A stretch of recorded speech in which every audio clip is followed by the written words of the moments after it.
घर वाली बाहर वाली 3 इसी भोजपुरी फिल्म के बारे में बात करने वाले हैं इस वीडियो में। तो वीडियो को लास्ट तक देखते रहें।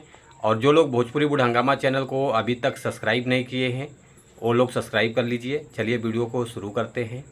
आज हम जिस फिल्म के बारे में आप लोगों से बात करें, फाइनली ये फिल्म रिलीज होने जा रहा है, वो आगे बात करेंगे किस चैनल से रिलीज होगा। पहले फिल्म के बारे में बात कर लेते हैं। फिल्म का नाम है घर वाली बाहर वाली 3, जो कि बहुत सुपर डुपर हिट फिल्म है।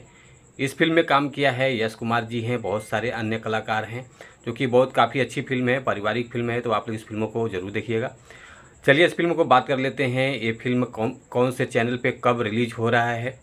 तो ये 2 जून सोमवार सुबह 7 बजे ऑफिशियल ट्रेलर ये लॉन्च हो रहा है। तो आप लोग इसे ज़रूर देखिए। ये आप लोगों को देखने को मिलेगा रपचिक चैनल से, जो कि इस चैनल पे आप लोगों को ऑफिशियल ट्रेलर सुबह में देखने को मिलेगा।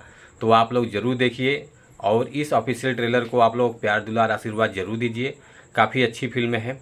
इस फिल्म में आपको नज़र आने वाले हैं यश कुमार जी, जो कि काफ़ी कॉमेडी फिल्म है। तो आप लोग ज़रूर देखिए इसको।